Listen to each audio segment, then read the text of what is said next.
Welcome to the Doubles Only Tennis Podcast, where you learn the best doubles strategies to improve your game and win more matches. I'm your host, Will Bocek. This podcast, my website, and my weekly newsletter all focus on the goal of better understanding the sport of doubles and helping players like you improve faster through actionable advice that you can use in your very next match. My goal is to provide the best doubles strategy resources in the world. And to do that, I study, analyze, and work with players at every level of the game, all the way up to the ATP and WTA tours. If you enjoy this podcast, I've created doubles strategy products that go even deeper if you want to take your doubles knowledge to the next level. At the end of this episode, I'll explain more about them, or if you want to learn more now, go to thetennistribe.com/products. Here's today's episode. Today's episode is all about improving your doubles game by reducing the amount of errors you make on the court. Jonathan Stokey comes on the podcast for the second time. If you missed his last episode, I highly recommend it, and I will link to it in the show notes as well. And Jonathan has his own podcast, which I was on recently, called the Baseline Intelligence Podcast. He has an Instagram account with nearly 100,000 followers. At Stokey Tennis, if you want to check that out. And I really, really love his content, and he seems to nerd out on strategy and tactics as much as I do. So if you want to hear a couple of strategy nerds have a conversation, then that's what you're about to get. So Jonathan came up with this idea of his Stokke Six errors, and he came up with it thinking of the singles court, and in this conversation, we're going to apply it to the doubles court.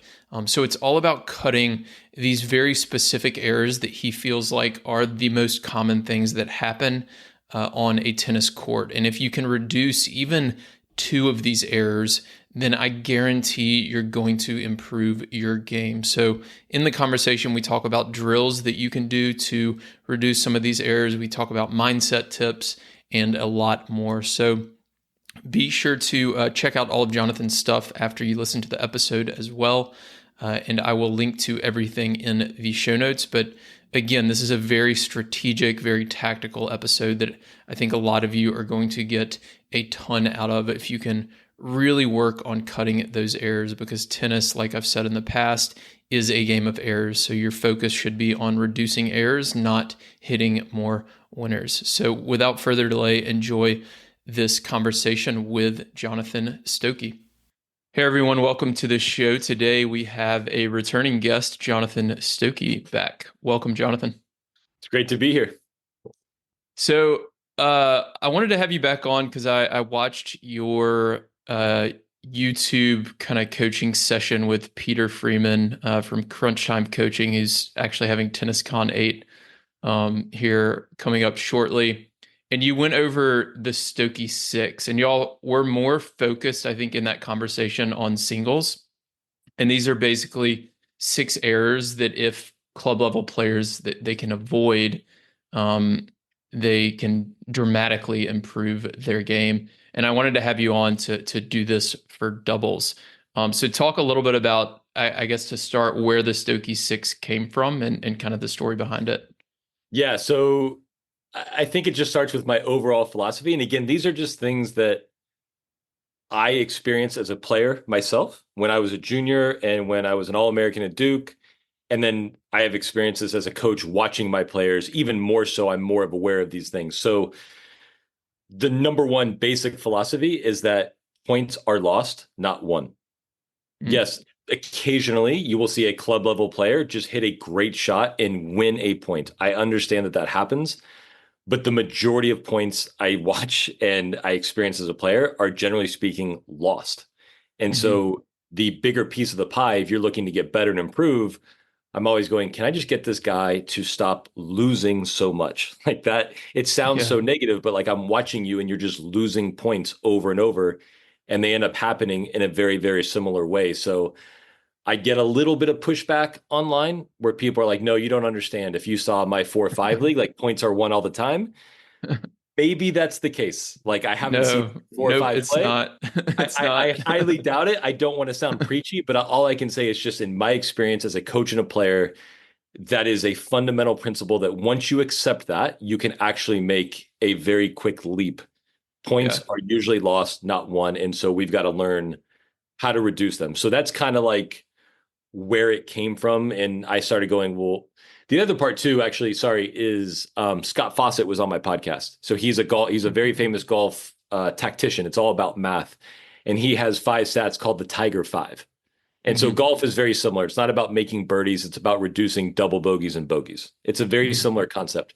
And so he actually asked me on the podcast, well, what would the tennis equivalent be? And I was Mm-hmm. like, that's a really good question. I can't Yeah. answer that right now, but I'm going to go think about it. So those two concepts combined is kind of where I came up with the Stokke Six. Yeah. Yeah. And it's something I'm always kind of telling my listeners that I learned from Craig O'Shaughnessy. He did this, I think it was in one of his courses on his website, Brain Game Tennis. It may have even been a blog post that he did. Um, was he took, and this was in singles, but he took all of like the biggest stats that are tracked on the Pro Tour, right? So you've got winners, errors, first serve percentage, first serve win percentage, second serve win percentage, double faults. Um, there was probably 18 or 20 of them, and he correlated each one with winning. So it's like, you know, if you win this particular stat, what are the odds you win the match? And the one that correlated the most with winning was having fewer errors. And it was your odds of winning having fewer errors are way higher than your odds of winning having more winners.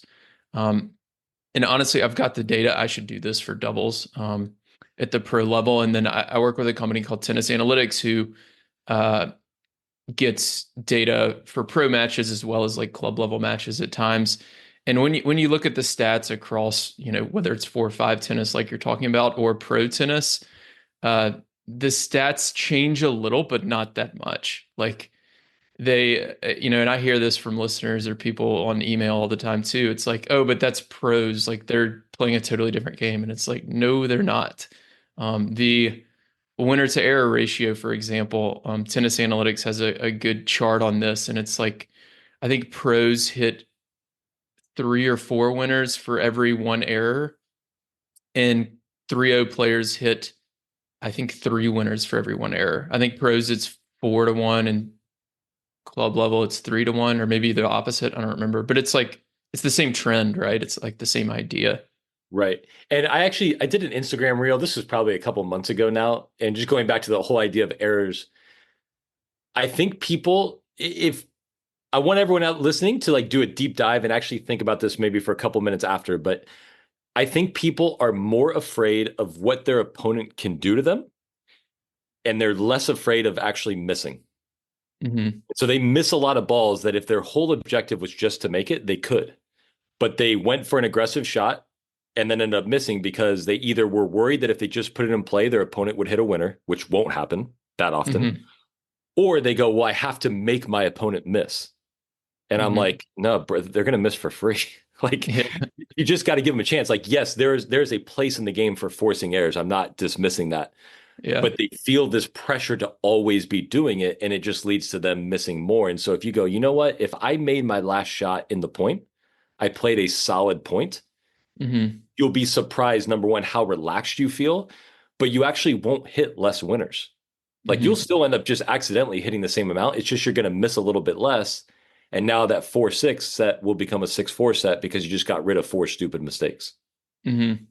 Yeah, I think so I would encourage people listening, if you're questioning some of this, you should actually go and watch your teammates play a league match or a tournament match or something. Grab a pen and paper and go sit on the sidelines and actually chart this. And at the end of each point, write down W for winner and E for error. And at the end of the match, you can look at the number of errors and you can even divide it up by like point one. So you can create 2 columns and you can do team A on the left side, team B on the right side. And then if team A won the point, then you do either a W or an E under the team A column. And then in the next line, you do a W or E under the team B column if they won that point. And it's an easy way to chart the match and really it'll kind of blow your mind the first time you do it because I've done this myself before with actually some 5-0 matches, and it was when I was first getting into all this data. And yeah, I remember at the end of the match adding it all up, and I was like, man, there were like six errors in this entire, I mean, six winners in this entire match, and like 30 errors. Like it's unbelievable. Well, I think So you could also do it for the pros too. I mean, a lot of the people I work with mhm. remotely, I'll say, "Hey, did you watch that? Did you watch Pagula? Who was it against? Oh, Anna Samova in the finals." And everyone knows I'm Yeah, the biggest Pagula fan out there. And yeah, she was up. She won the first set, and she was up. Maybe it was 1-0 40 love, but she had won 15 of 16 points. hmm, And then she just made like on the next 6 points, like five of just the worst errors.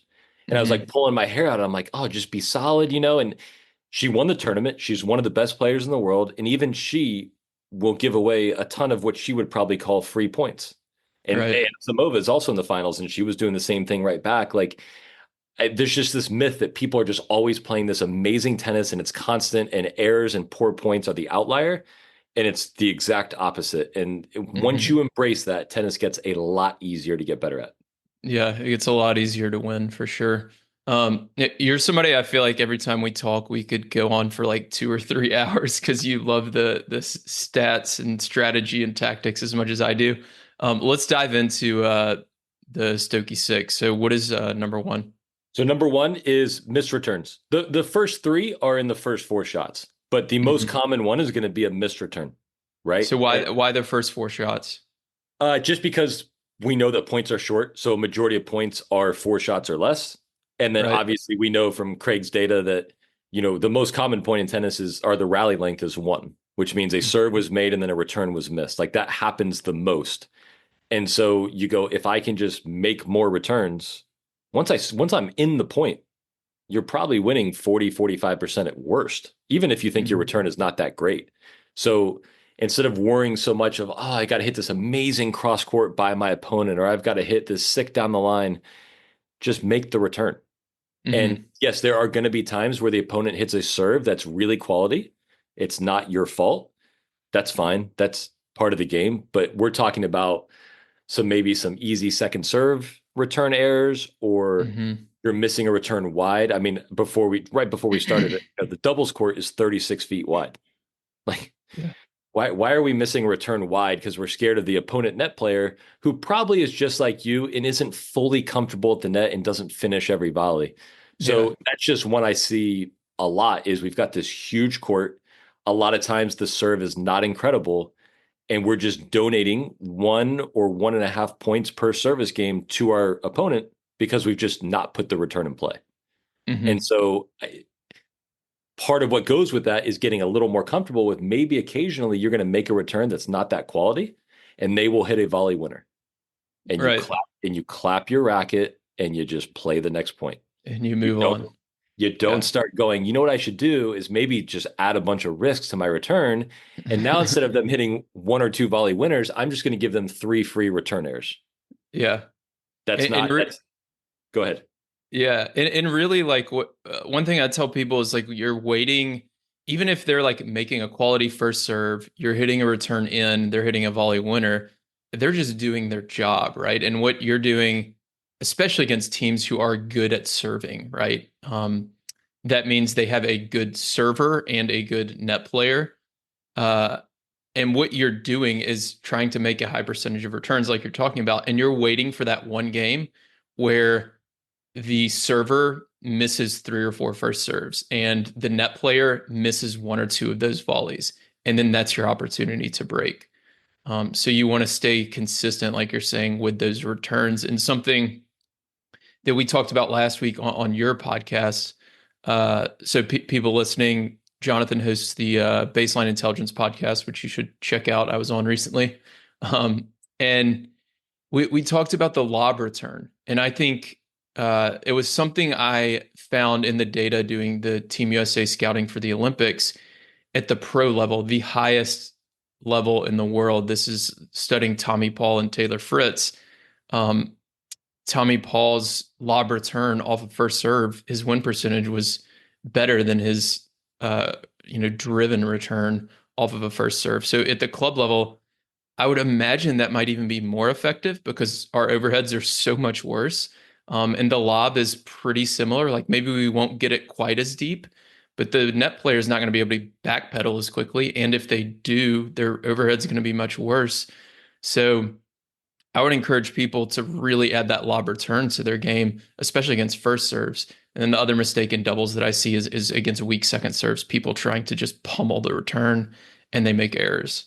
Right. And there's a place to be aggressive on a second serve return. I mean, if you hit Sure, three thunderous returns and then you miss one on a second serve, I'd be like, that's probably a good ratio. Like that's fine. Like sure. you're going to be okay. It's when you're missing every other one, right? Yeah. And when the ones that go in really aren't doing a whole lot. So yeah, you just want to keep it very, very simple. If you've made your last shot, I think it's good to adopt the mindset. You go, hey, that's a really, really solid point. Oh, but my Hmm. return was short and weak. That's okay.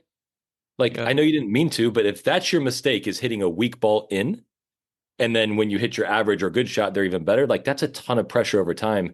If your bad shots are just free points, that takes a Hmm. lot of pressure off the opponents and makes it a lot easier to lose a match. So put the return in play. If you need to take a step back, great. If you need to lob exactly down the middle of the court, then do that. I mean, Hmm. go watch a video. I actually just did this with a guy. It was more for singles, but he said, well, if I hit short, the guy just steps up and crushes it. I was like, oh, okay, let's just start from the first. Let's go back and look for that. And I just froze the video on Swing Vision every time the ball landed in the service box. And Yeah. like the guy wouldn't even step up and hit it. Like the guy hit like three winners. And I'm like, do you see what I'm watching now? He's like, oh my God, he's like, I just only remember the times that they crush it.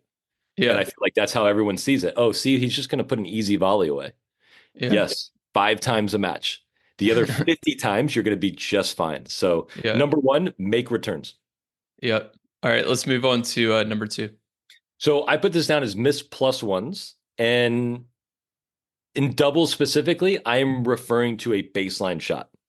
Mm. So my general philosophy, another general philosophy I have, is that it's better to obviously make errors on offense. Like Mm. you're going to make mistakes, at least make it when there is a reward in play. So if I'm way behind the baseline and I'm on defense and I miss the ball, like I am livid with myself. There's not a Mm. whole lot of great things that could have happened. So make sure you just make the point. If you get a plus one as a volleyer in doubles, if you're being aggressive, that means sometimes you're going to miss a volley. Like I'm Hmm. actually okay with that. So this is mainly for the server or the returner. When you've got that first ground stroke, it's the miss plus one. And again, it's the same idea as the return. It's I've got a 36-foot wide court. Generally speaking, there's only one person at the net, which means I have a ton of room and they're usually not comfortable. We Hmm. don't need to be insanely aggressive. We just need to be simple. We made our serve and we made the next ground stroke. We made our return and we made the next ground stroke. Incredible job by you, right? Hmm. If any of those shots have great quality, wow, A plus and a racket clap.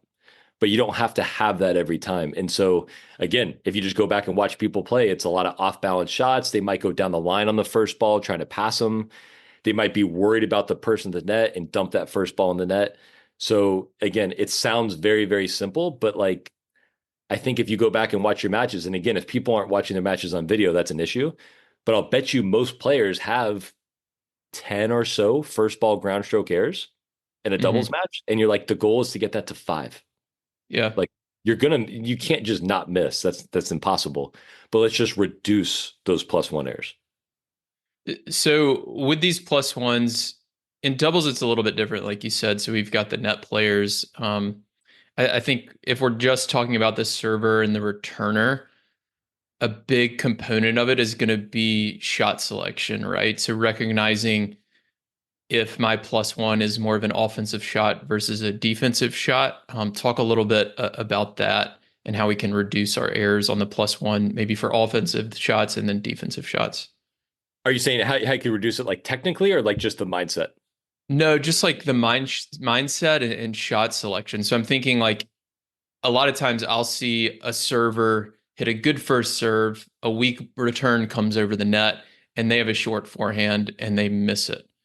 Mhm. So that would be a scenario where like it's an offensive shot, right? They have a short forehand, they're on offense, they're to use a phrase, I don't remember where I heard this, but it might have been Craig O'Shaughnessy, where you're ahead in the point. So like if you freeze frame the point right there, you're ahead in the point. You should probably win that point.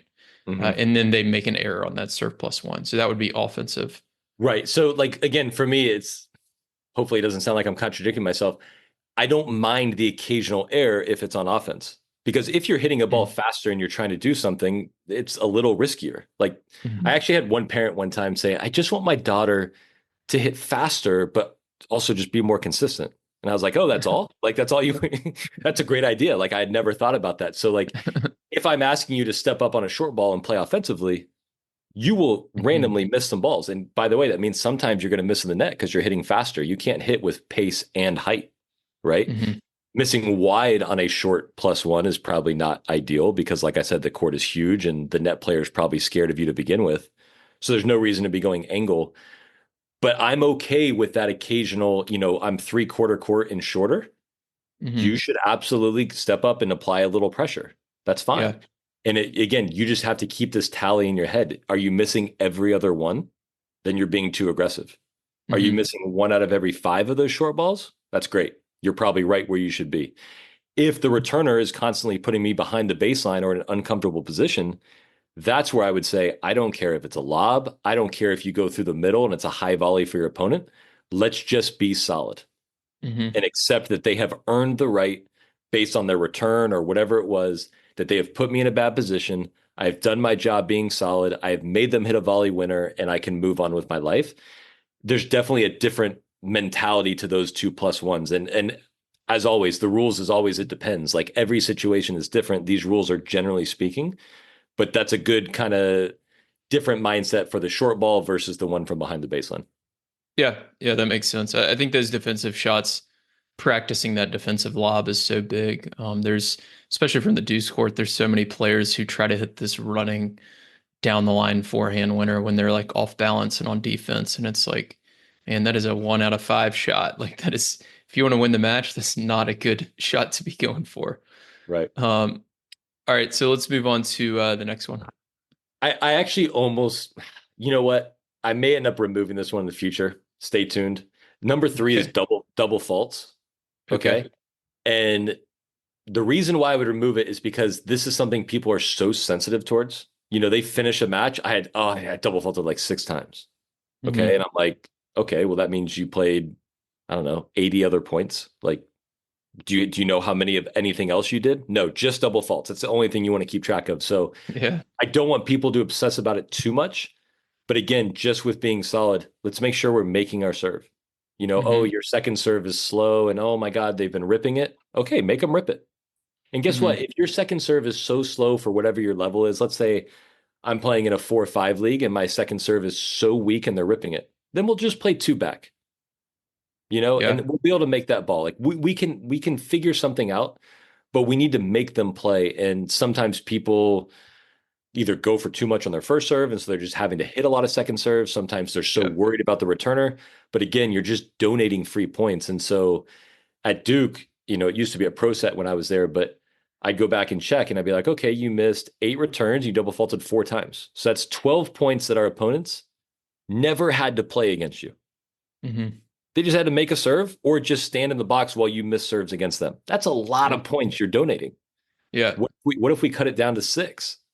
We're already going to get better without even learning how to hit a better poaching volley or whatever. So I know people are sensitive to that, and that's the only reason why I would get rid of that one. But again, it's just being solid in the first 4 shots.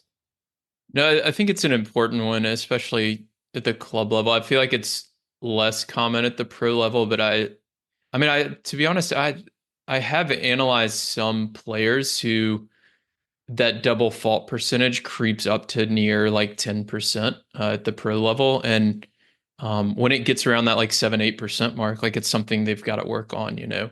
Um, so I think at every level, it's an important one. One thing I would encourage people to do, and this is something I learned from analyzing the pros, is see if you can track and maybe get a teammate to do this with you or something. And you can do this on first and second serves, but see if you can track where you miss your faults. Because a lot of players, not everyone, but a lot of players have a very significant tendency to either miss in the net or miss long.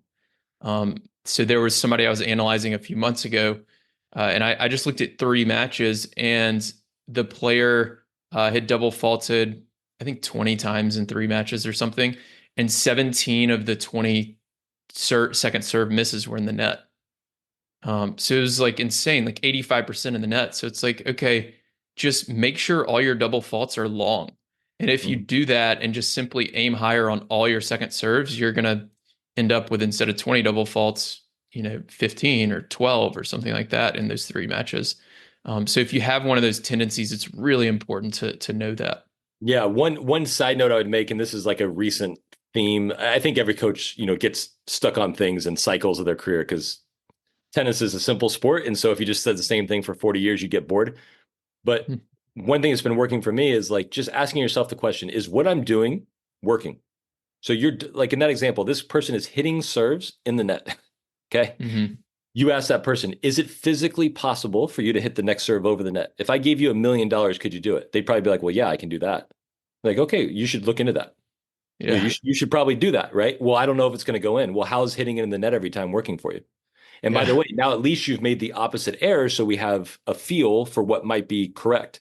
So people Yeah. just get stuck in this loop and they're doing the same thing and they're attempting in their mind, they think they're trying to solve it, but in reality, the output is just the same. Hey, here's Hmm. 17 serves in the net.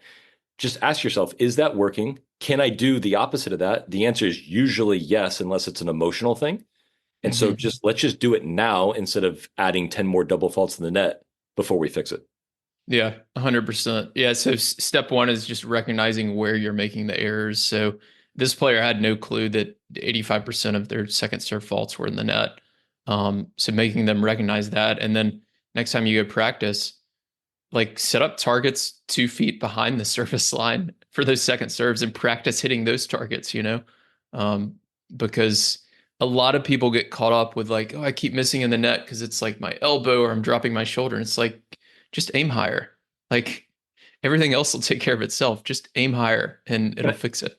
can I give you a stupid story? My last Yeah. year in no, sorry, my first year 18s and juniors, Rajiv and we won Kalamazoo, but we were on our way to winning it. And I was starting to get a little nervous. And so each round at Kalamazoo, round of 16 quarters semis, my serve was just feeling like a little weirder each time.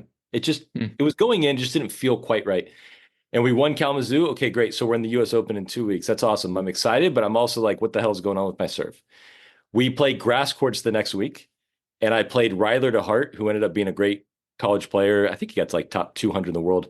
I play him in the backdraw of this ITF, and I double faulted probably 45 times in a 3 set match, which, Yeah. by the way, amazing job by me to make it 3 sets with 45 double faults.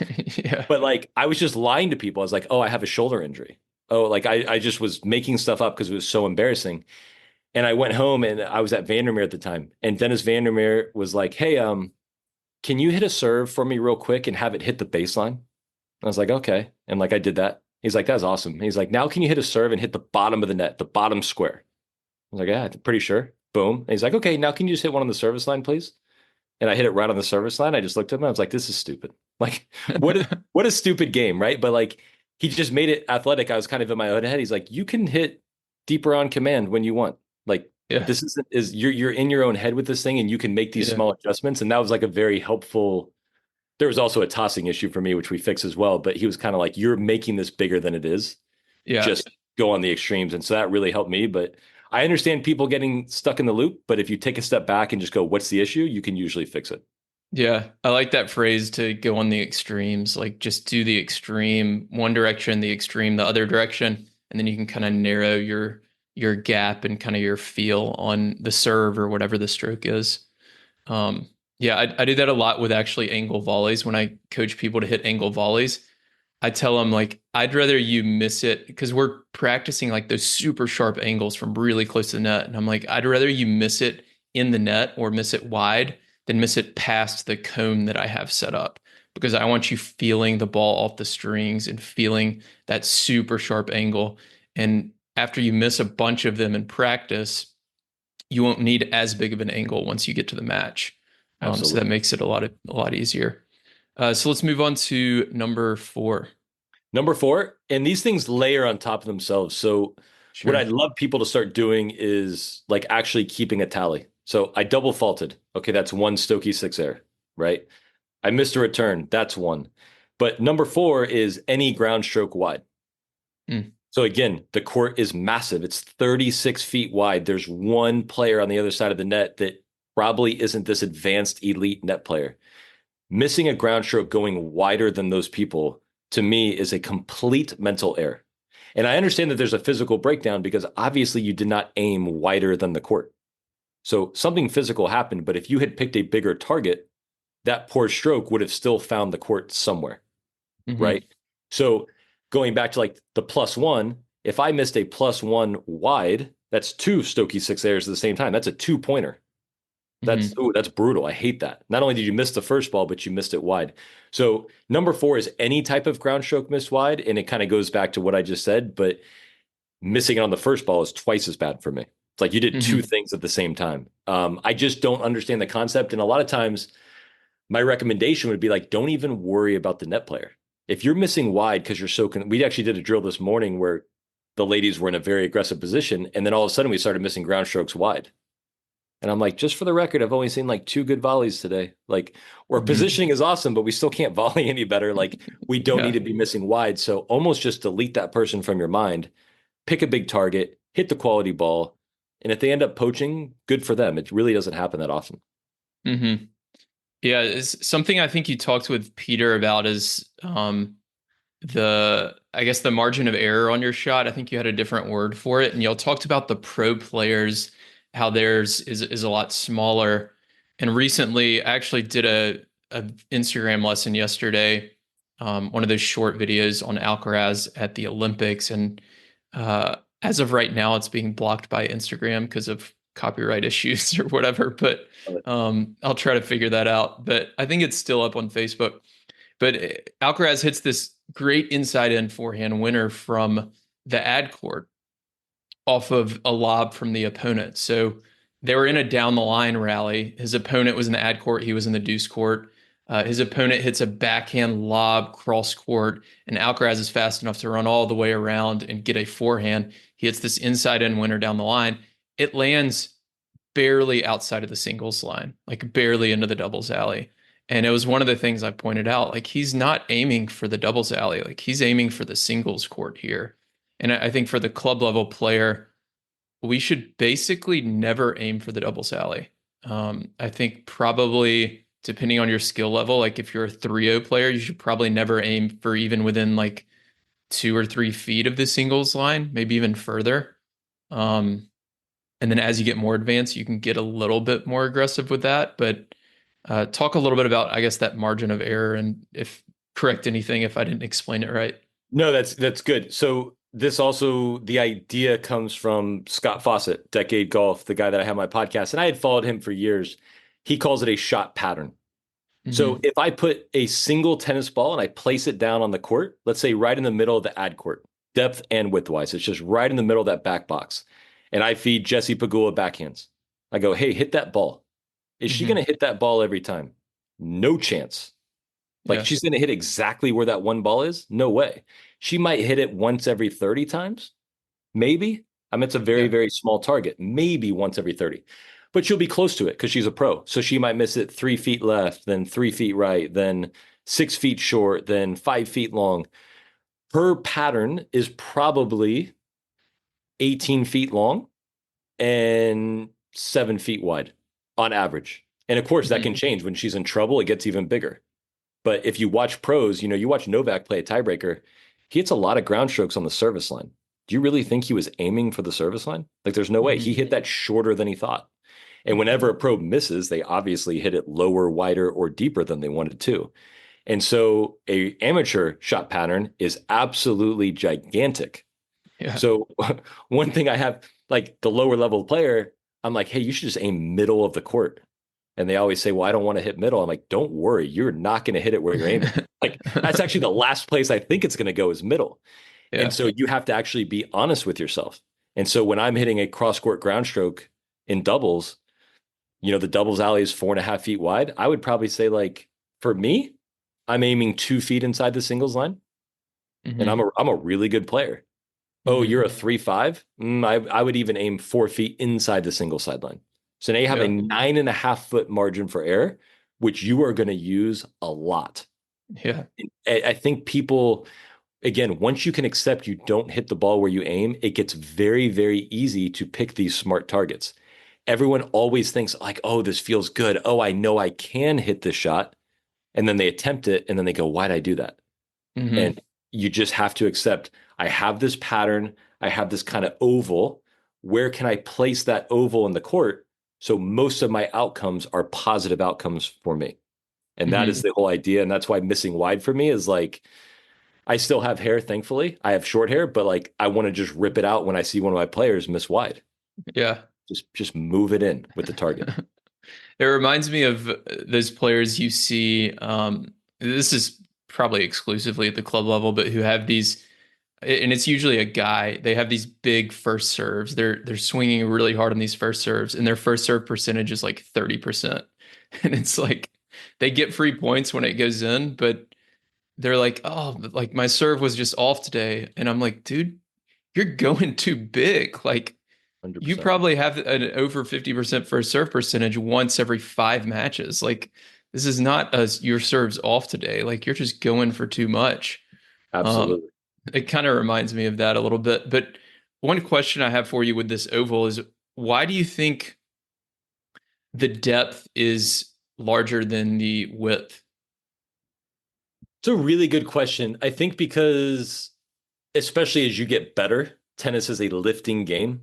So you're swinging more low to high than you are like across the ball.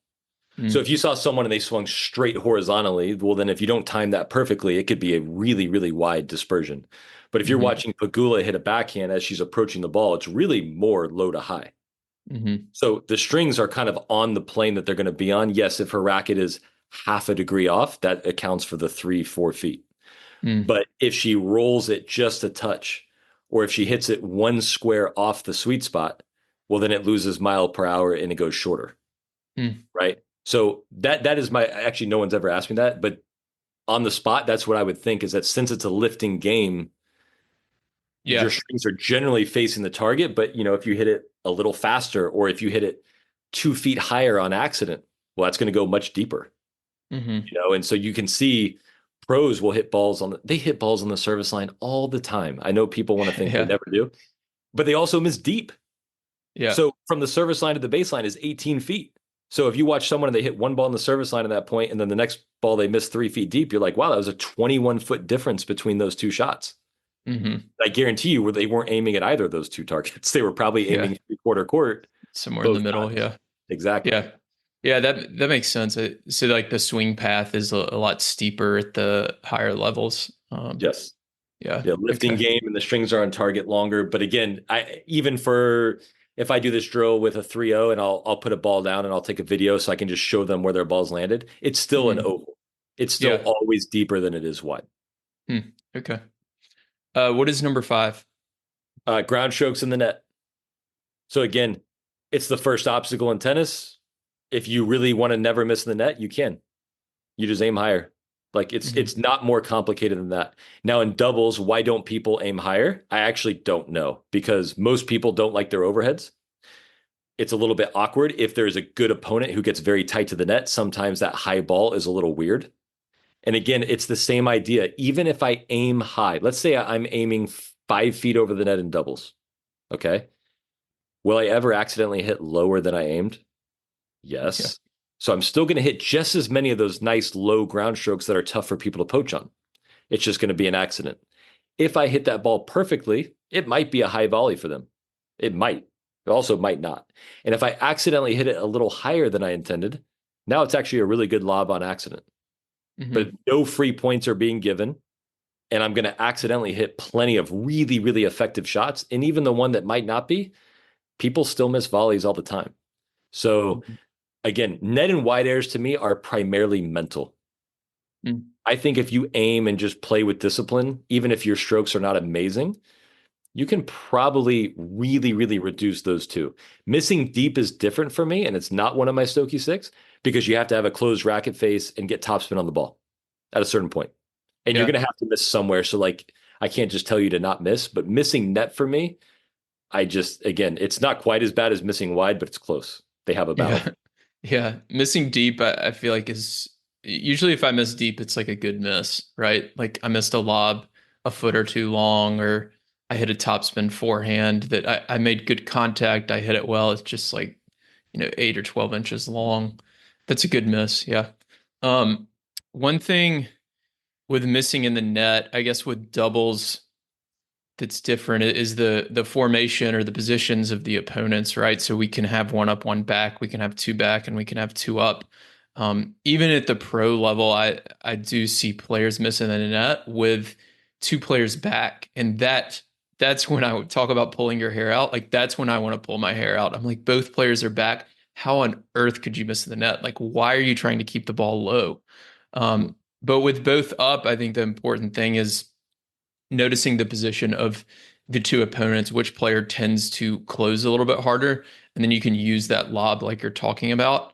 And then something else that came to mind for me is this was back in, I think 2019. So I was a 4-5 at the time, and our team in Austin ended up going to nationals, and I played doubles a few times with this guy from Germany who was he played like club tennis in Germany, really high level. He definitely should not have been a 4-5. We got a lot of complaints about it.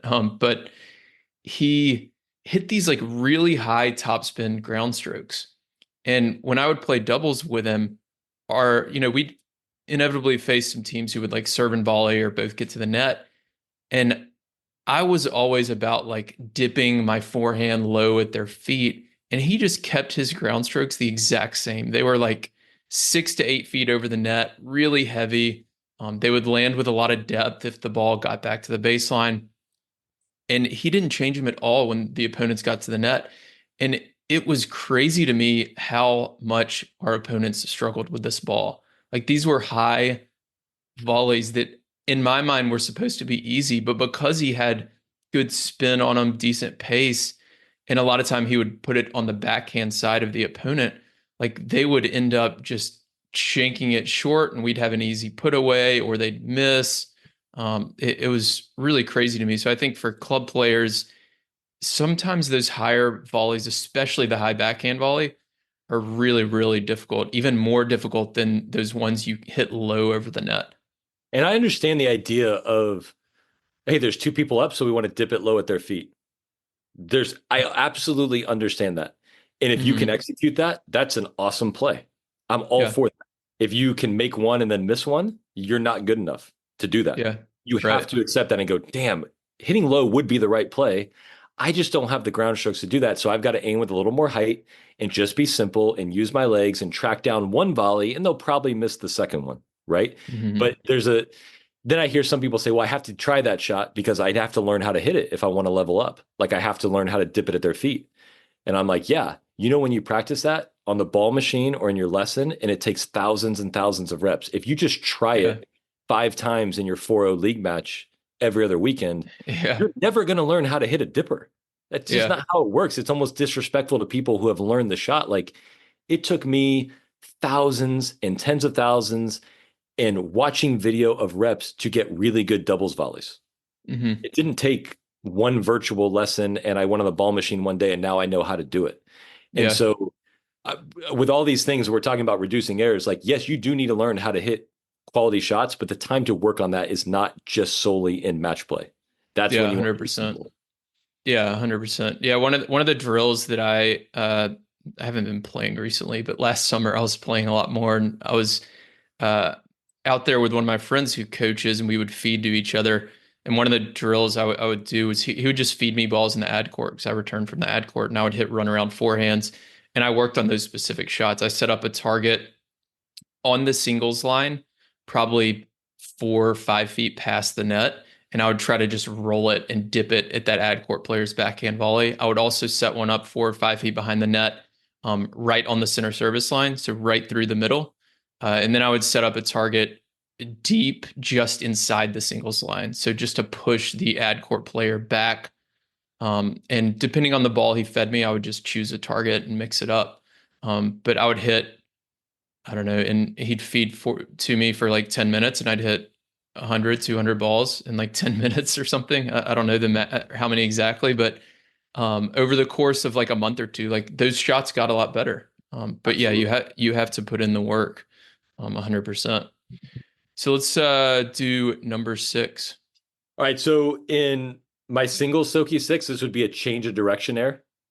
So in singles, I mean, just go cross court 90%. If you want to cross court 100% of the time in singles, you're probably making the optimal decision 85% of the time, Yeah, which I guarantee is higher than the decision making you're currently making. So if you just yeah. blanket statements that I will only go cross court, and that's why that one kills me. So the all-time worst Stokke Six error is you miss a +1 wide while changing directions. That's a 3-pointer. That is like go sit down on the bench and think about what you've done type of thing. The Mm, reason why I don't have that in doubles is because number one, the court is 9 feet wider, and you are going to have to go down the line some. I mean, if you play me and you never go down the line, I'm going to poach on you every time.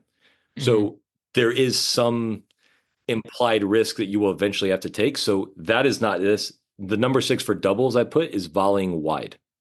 mm, So again, if I'm closing the net and I'm a menace up there and I can play with some speed and pace, I can go at my opponent net player's feet. I can stick it deep and then get my overhead. But I don't have to always go around these two players. I know there's an extra person covering the court, but I feel like that is the gut reaction I see a lot of people make is angle right off the bat. mm. And generally speaking, people don't get close to the net, which makes the angle volley even more difficult. Right. So this one's tricky because, like I said, when you're at the net and you're playing offense, I am okay with the occasional error. I actually think most volleys that you miss should probably be in the net because Mm, you are trying to keep a ball lower, right? You can't hit a volley with great height. yeah. So I'm like, you know what? If you hit the top of the tape here and there, I understand it. You're trying to hit hard. Missing wide, I don't really, I just don't get that one. And so if you're going to be at the net, you're going to be taking balls, go at their feet, go through them, go middle with pace. Number one, they're probably going to miss that coming back to you, or they'll give you an even easier ball, which you can then either put away with an overhead or a volley. Hmm.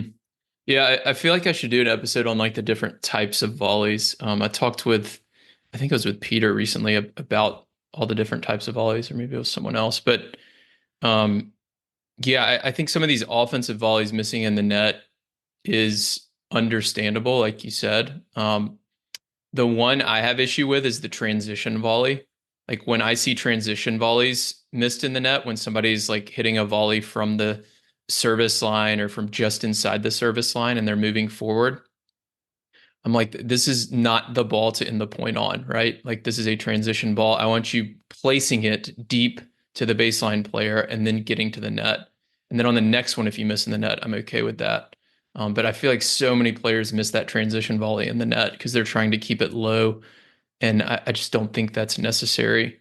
And then with the angles and missing wide, a lot of that it goes back to the drill I was talking about earlier. Is like in practice, miss as many wide as you can and go for that sharper and sharper angle, and then that'll make it so much more comfortable when you're in a match. You don't have to go that sharp, and then it's going to be much easier. You can aim for that, inside that singles line and still hit that angle, and you'll miss a few wide of the singles line, which will still be in, and you'll miss a few long of the singles line or short of your target, and all those still land in because you've kind of refined those skills a bit. So if people out there, if let's say they use like Swing Vision or something and they've got matches, if they go back and they go, okay, I'm going to chart how many Stokke Sixes I have. Okay, so I missed a return. Okay, that's one. I double faulted two. I missed a +1 wide. Okay, damn, that's three. Like, oh, that's Yeah. not great. And you keep tracking, you go, okay, my score for that match was 50. Okay. And then you go and you find a match where you won and you felt like you played great. And you go, oh, I only had 35 or 30. And you start going and you chart this every time and you go, okay, I went from 50 on average. Now I'm only making 20 of those errors combined. I Hmm. guarantee you are playing better. Yeah. I guarantee it. Like it's not the goal is not to get to zero. Some people, I don't have a problem with this. I know most people do. Like the idea of like, oh, I want to get rid of missing. Oh, it's so scary. That's so tentative. Oh, I'm not going to accelerate anymore. That's not what I'm saying. And you're going to miss no matter what. That is the game we play. Like I think even if you have the day of your life, you're going to miss one out of every 4 points. Yeah. That's just reality. I'm just seeing if we can get these errors. If you make 30 a match, let's get it down to 20. And then let's see if Hmm. we can get it down to 18. And then we'll see if we can get down to 17. And every point counts. And if you go, I Hmm. can get rid of one of these in a match. Congratulations. That's awesome. So It's not panic because you double faulted and missed a return and oh my God, how can I make this mistake? That's not the mindset. It's just reducing these. And once you actually start to have metrics to show you that you have, you're going to probably be like, oh yeah, I'm winning matches. I didn't really feel like I hit the ball that well. That is the goal. If you can Hmm. only win a match when you're hitting the ball incredibly well, your tactic might be suboptimal. Yeah, 100%. Yeah, I feel like if you just charted like the return errors and the +1 errors, like that alone would probably bring, if you're a 4.0, that would probably bring you up to a 4.5 if you can improve that by 20%. Like, You know what? I 'cause- actually question for you. You're back on my podcast, but I agree with you. If you just learn how to make those balls, everyone thinks the difference between a 4.5 and a 5.0 is speed of shot. Oh, they can do all these things. They can hit all these shots better. And my take on it, just from my experience, again, is I'm watching. I'm like, oh no, no, they just missed that ball 2% less than you. Mhm. I don't know who the better hitter is. I watched the four hit with a 4.5. I don't know who Yeah. the better player is. It's just Yeah. you make less errors. Yeah, I think I don't know, something came to mind when you were going through these is that uh I guess there's a reason everybody hates playing pushers, and there's a reason that pushers win is because they don't make these errors. Um, so when you're talking about the difference between like 4.0 and 4.5, some people will ask me like 3.5 to 4.0, whatever. I think it's all like very player specific, right? Like some people, like for me, so I'm a 5.0 now. Like, what's the difference between me and a 5.5?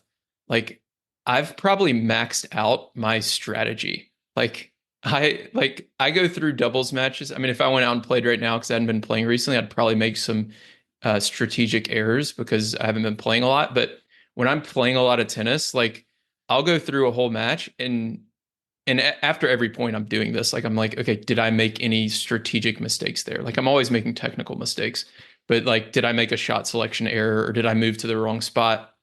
And I'll go through a whole match and maybe like two or three times, I'm like, I probably should have done that. And I should have known that with the information I had at the time. Um, so for me, it's like technical. It's like I got to get out on the practice court and I got to improve my forehand. I got to improve my serve. I got to hit 100 returns. Like that's the difference between me and a 5.5 right now. So I want Whereas, to be. Oh, go ahead. yeah. I just want to So, be. No, you go ahead. I just, all I'm saying is I think it's dependent on the person. And for that, like for me, it's basically just the consistency of the shot. Whereas I will play against other 5.0 players who would wipe me off the court in singles. But I am so much smarter than them on the doubles court that I can beat them on the doubles court. And like they have a much more consistent topspin forehand than me. They have a better serve than me. They have a better return than me. But I know how to move at the net better. And I'm making the right shot selection the majority of the time, and they're not. I'm forcing them down the line. So for that player, they have to work on their like strategic and tactical mindset and shot selection. Right. And just to be crystal clear, what you were saying, yes, they're like a 4.5 hits the ball better than a 3.5.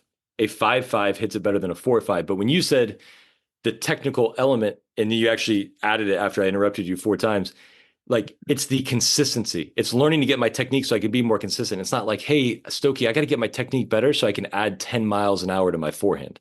Yeah, That I is know. not the adjustment you're making. It's like, hey, I can actually hit it as fast as this 4.5. I Hmm. just miss it after my third ball. They miss it after their fifth. Yeah. So can we improve my stroke so I can now make it five times? Not, I have people coming up. I gotta add like 1,000 RPMs to my forehand. And what I always say, I actually did this like my favorite guy that I coach remotely. He was in town one time, and I said, okay, here's the rule. I'll just hit slower than you on every shot that you hit to me. So you hit a ball to me, I have to hit it back slower. What do you think the score is going to be? Well, it's going to be 0-0, and I'll probably never lose a point, is what I said, which is like super arrogant, but whatever.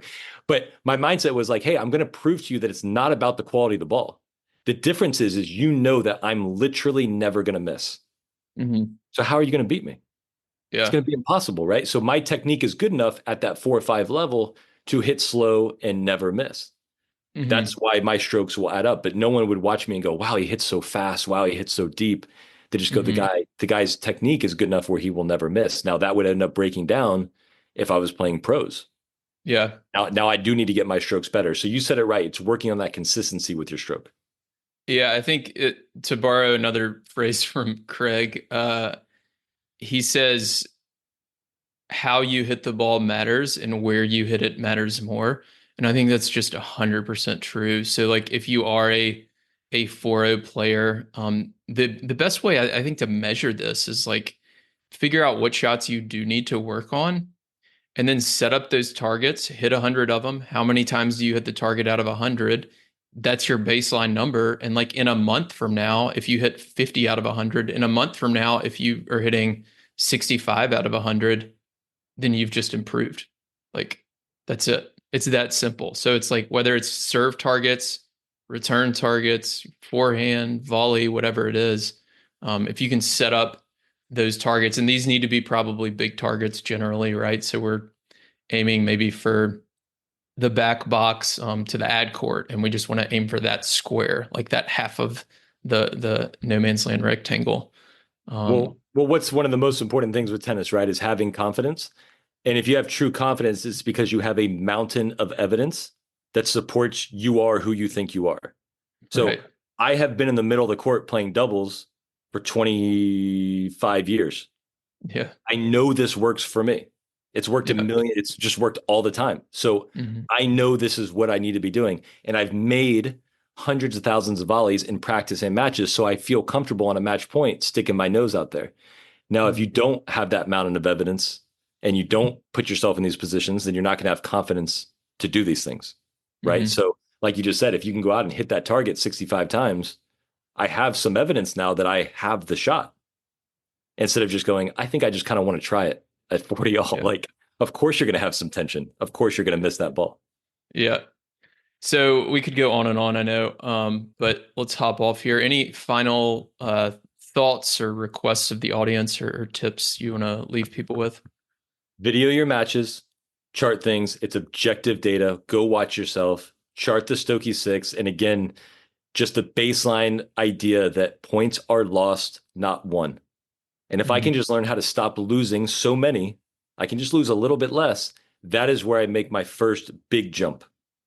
And then once you say like you, when you've maxed out on your tactics and whatever, now let's go get our shots a little better and we can squeeze another point or two out of my game. But that's where I would go. Video your stuff, Stokke Six, points are lost, not won. 100%. So for people who want to follow you, you're on Instagram, Stokey Tennis. Is that right? Stokey Tennis, my last name, Tennis, no space, super original name. I've got the same name on YouTube. I just started doing that. I actually really enjoy the YouTube too, because I can do like a 6-minute lesson instead of like a 25-second sprint to get your attention. Yeah. I got a newsletter based on intelligence. It's on Substack. And then obviously my podcast based on intelligence. Cool. All right, everybody, check all that out. I'll link to it all in the show notes as well. And thank you all for listening.